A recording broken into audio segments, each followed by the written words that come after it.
Bismillahirrahmanirrahim. Assalamu alaikum, my dear students. How are you? I hope you all will be very fine and will be eager to know what happened next in the history of DNA. आप लोगों से हम आज DNA के double helical structure की बात करेंगे और हस्बे आदत थोड़ी सी पुरानी बातें रिवाइज करेंगे कि वो कौन कौन सी बेसिस थी कि जिनको इस्तेमाल करके हम डबल हेलिकल मॉडल प्रपोज करने में कामयाब हुए। इन सारी बातों को देखने के लिए let's move to the white board. Welcome my dear students on white board. और आज हम स्टडी कर रहे हैं लेक्चर नंबर 6। टॉपिक है double helical structure of DNA और इस पर्टिकुलर स्ट्रक्चर को प्रपोज किसने किया था? वॉटसन एंड क्रिक ने। लिहाजा हम इसे Watson and Crick model of DNA भी कहते हैं। वादा आपसे किया था कि कुछ प्रीवियस हिस्ट्री डिस्कस करेंगे आप लोगों के साथ कि किन किन बातों को मद्देनजर रख के हम यहाँ पर पहुंचे, या वही बात है वो कौन कौन से स्टार्स थे जिनकी कहकशाओं पे पांव रख के हम इस मिराज पर पहुंचे। तो सबसे पहली बात यह है कि आपको याद होगा कि 1920 की बात है, 1920 की बात है कि हमारे पास एक साइंटिस्ट थे, एक बायोकेमिस्ट थे। His name was P.A. Levene. Right, आपको याद होगा, ये अभी हमने कल डिस्कस किया था इनके बारे में कि इन्होंने एक बहुत रिमार्केबल डिस्कवरी दी। और वो डिस्कवरी क्या थी कि हमारा डीएनए बेसिकली रिपीटेड यूनिट्स का बना हुआ है और उसमें से हर एक यूनिट क्या कहलाता है? न्यूक्लियोटाइड। और अगर आपको कल का लेक्चर याद हो तो इसी साइंटिस्ट ने हमें ये भी बताया था कि हर न्यूक्लियोटाइड के अंदर एक पेंटोज शुगर, एक फॉस्फेट और एक नाइट्रोजनस बेस अटैच होती है। फिर कल के लेक्चर में ही हम लोगों ने ये बात कही थी कि there was another scientist, his name was Erwin Chargaff. नाम लिखते हैं आप लोगों के लिए, एरविन शेरगेफ। और आप लोगों को याद होगा कि इसने क्वांटिटेटिव एनालिसिस दिया था किस चीज का? प्यूरीन का और पिरिमिडीन का, एडेनिन और गुआनिन का, साइटोसिन और थाइमिन का। उन्होंने ये कहा था कि amount of what? Adenine and guanine is always equal to amount of cytosine and thymine.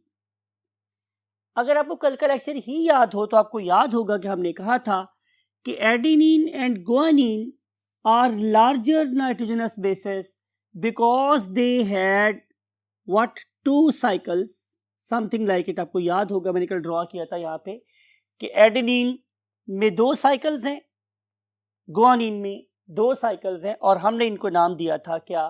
Purine का। तो amount of purine is always equal to amount of pyrimidines. और आपको ये वाली बात भी याद है कि अगर मैं पिरिमिडीन की बात करूं तो वो सिर्फ और सिर्फ एक साइकिल पे कंसिस्ट करती थी, just 1 cycle. Adenine guanine 2 cycles, cytosine thymine consisting of just 1 cycle. और आपको ये वाली बात भी याद है कि हम साइटोसिन और थाइमिन को क्या कहते थे? Pyrimidine, right. तो amount of purine is always equal to amount of pyrimidines, right my dear students। फिर हम चले मजीद आगे तो हमें एक और बायोकेमिस्ट की खिदमत हासिल हुई और उस पर्टिकुलर बायोकेमिस्ट का नाम था मॉरिस विल्किंस। नाम लिखते हैं आप लोगों के लिए, मॉरिस विल्किंस। आपको याद है कि इस पर्टिकुलर साइंटिस्ट की भी बहुत बड़ी कंट्रीब्यूशन है, बहुत बड़ा रोल है इन अंडरस्टैंडिंग द डीएनए। इस साइंटिस्ट ने हमें सबसे पहले डीएनए के फाइबर को सिंथेसाइज करके दिया था, तो इस लिहाज से डीएनए फाइबर सिंथेसिस में इस साइंटिस्ट का बहुत ही ज़्यादा रोल है, क्योंकि अगर ये सिंथेसिस ना होती तो शायद हम डीएनए के बारे में एक बहुत बड़ी रियलिटी को अनरिवील करने में कामयाब ना होते, जिसे हमें एक और साइंटिस्ट ने अता किया। और that particular scientist was a female, कलम नाम लिखा था हमने, her name was Rosalind Franklin. तुमको भी यहाँ याद करते हैं दोबारा से कि this very scientist known as Rosalind Franklin.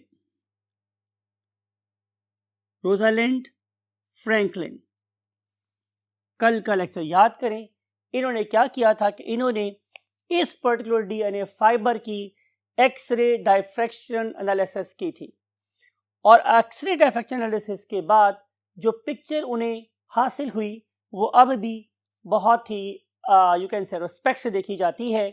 और उस पर्टिकुलर पिक्चर के ऊपर उन्होंने बहुत ज़्यादा मैथमेटिकल कैलकुलेशंस की और ये बात बताई कि this very molecule can not be a linear structure, this molecule should be a helical structure, rather it should be a double helical structure.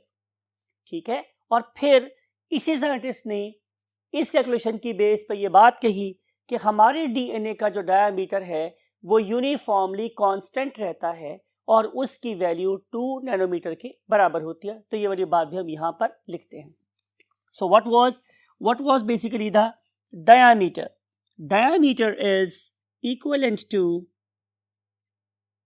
diameter of DNA molecule is equal to 2 nanometer.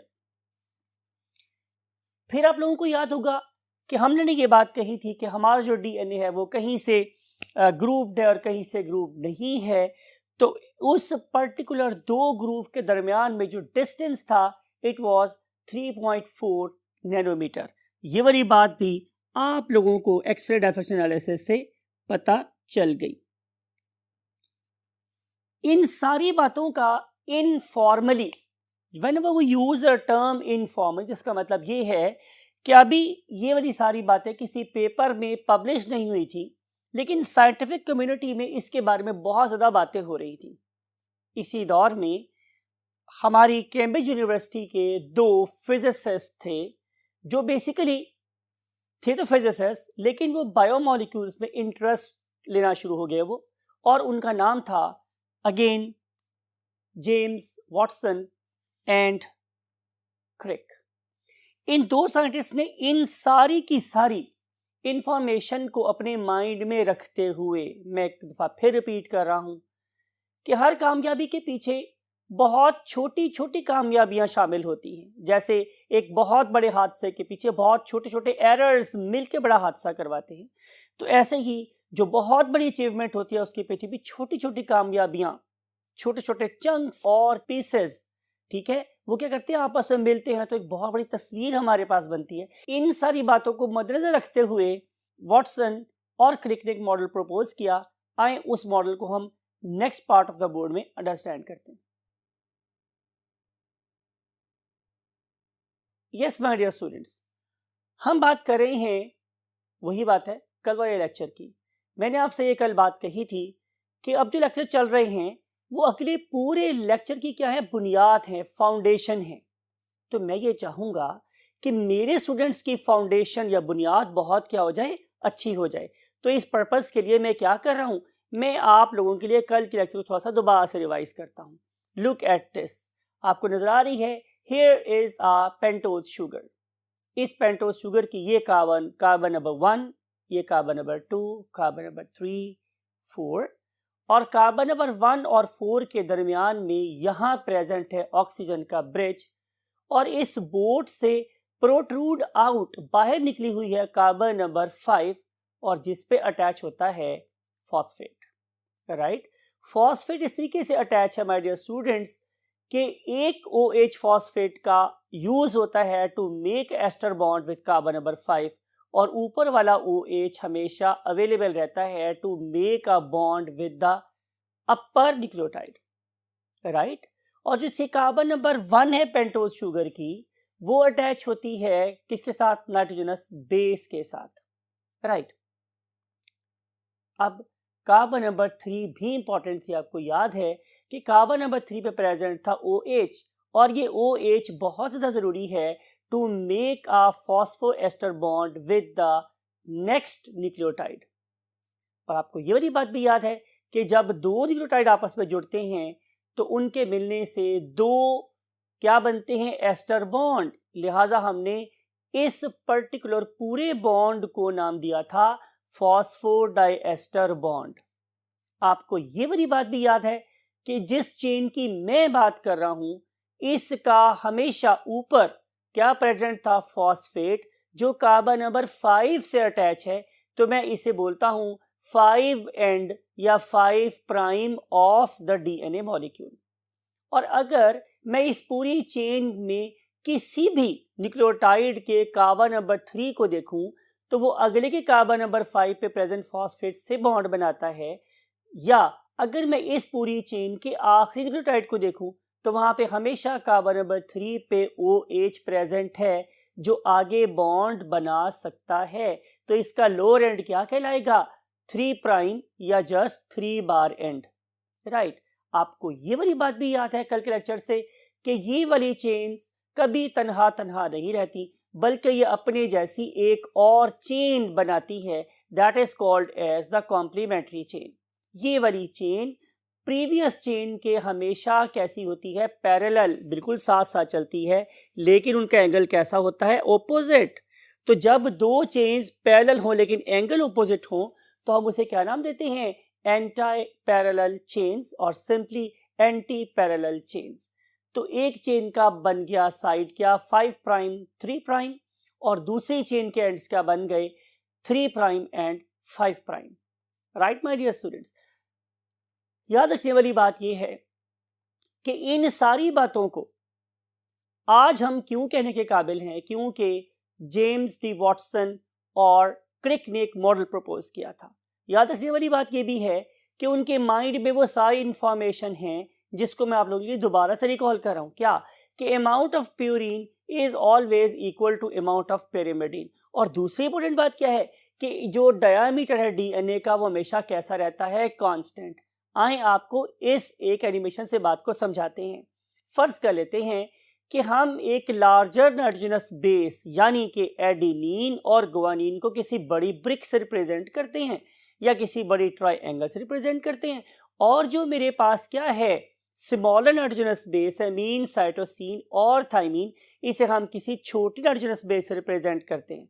तो पहली बात यह है कि मुझे एक ऐसा model design करना था कि जिसके अंदर अमाउंट ऑफ प्यूरिन पेरिमिडीन के बराबर भी हो और डायामीटर यूनिफॉर्म भी रहे। चलिए ऐसा करते हैं कि हम पहले प्यूरिन को प्यूरिन से जोड़ देते हैं और पेरिमिडीन को पेरिमिडीन से जोड़ देते हैं और उनका नंबर रखते हैं सेम, मींस 20-20। तो आपने देखा कि अगर हम ऐसा कर रहे हैं तो फिर डायामीटर कहीं ज़्यादा हो जाता है और कहीं कम हो जाता है। चलिए हम ऐसा कर लेते हैं कि हम अब प्यूरिन्स को आपस में जोड़ के इकट्ठा स्टैक बना लेते हैं और पेरिमिडीन को आपस में स्टैक कर लेते हैं। तो फिर क्या होगा कि एक वाली साइड से डायामीटर नैरो, दूसरी तरफ से डायामीटर कम होगा। तो फिर मेरे पास सिर्फ एक ही ऑप्शन बचती है कि मैं किसी प्यूरिन को किसी पेरिमिडीन से जोड़ दूं। तो जब मैं एक पेरिमिडीन को एक प्यूरिन से जोड़ता हूं तो फिर जाहिर है कि अमाउंट ऑफ जो DNA है या अमाउंट ऑफ न्यूक्लियोटाइड्स हैं वो भी बराबर रहती हैं और डायामीटर भी कांस्टेंट रहता है।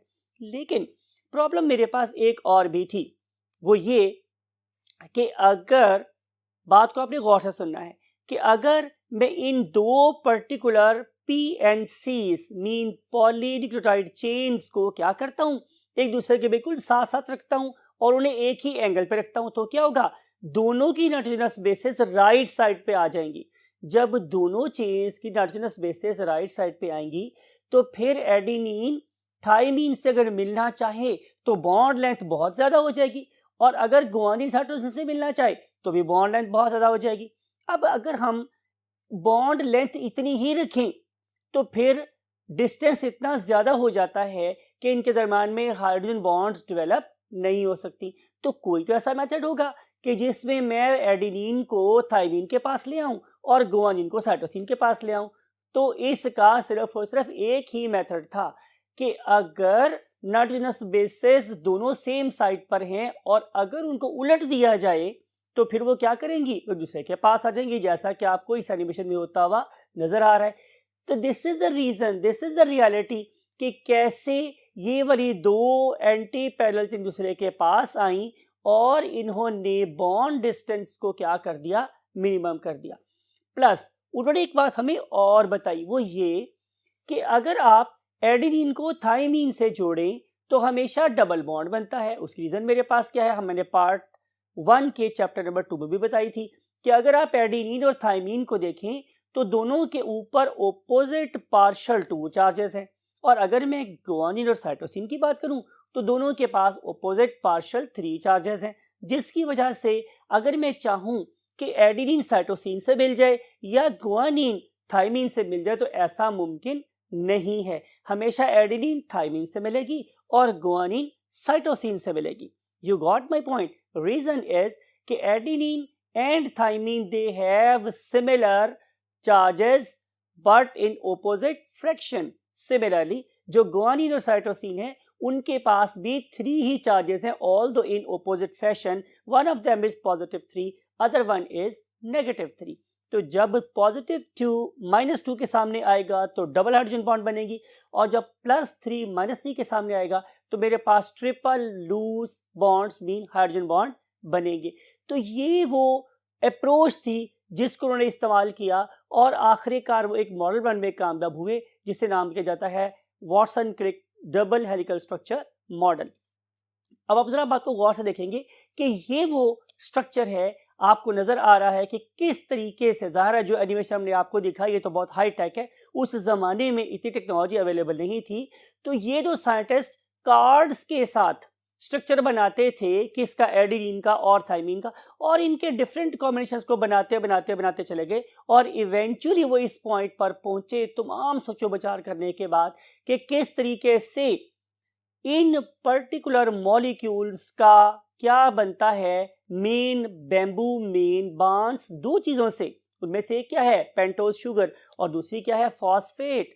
Pentose sugar phosphate, pentose sugar phosphate, pentose sugar phosphate, ये सारी की सारी मिलके किसी भी पौड़ी का मेन बांस बना रही हैं। राइट, मेरा ख्याल है कि आपको समझ आ गया होगा कि पौड़ी में और सीढ़ी में क्या फर्क होता है। पौड़ी बांस की बनी होती है और सीढ़ी ईंटों की हमारे घर में पुख्ता बनी होती है। हम बात कर रहे हैं पौड़ी की, तो पौड़ी का जो मेन बांस है वो किसका बना हुआ है, वो बना हुआ है पेंटोज शुगर फॉस्फेट का।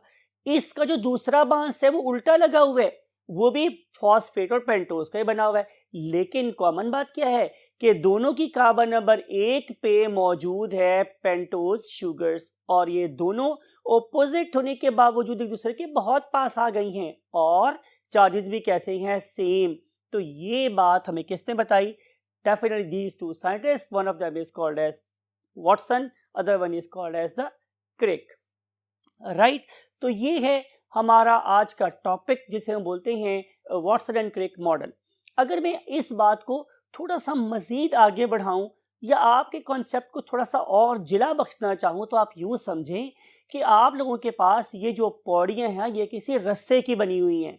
कमांडो ट्रेनिंग में आप लोगों ने देखा होगा या आर्मी की ट्रेनिंग में आपने देखा होगा कि हम रस्सी के बने हुए रोप्स के ऊपर अपने इन मुजाहिदों को, कमांडोज को ट्रेनिंग करवाते हैं। तो सेम ऐसा केस है, ये एक वीक सी क्या बन गई है, लैडर। ये स्ट्रक्चर जिसमें पेंटोज शुगर्स और फॉस्फेट्स क्या बना रही हैं, मेन सपोर्ट, और जिनके ऊपर पांव रख के ये सिपाही हमारे भागे चढ़ रही हैं, वो किसके बने, नाइट्रोजनस बेस के। रिमेंबर ये एक मॉलिक्यूल है, किसका, बायोलॉजिकल मॉलिक्यूल। ये बहुत डेलिकेट है, इसके अंदर बहुत ज्यादा क्या है, ऑपोजिट चार्जेस हैं, और जहां ऑपोजिट चार्जेस होंगे वहां अट्रैक्शन ना हो, ये तो हो ही नहीं सकता।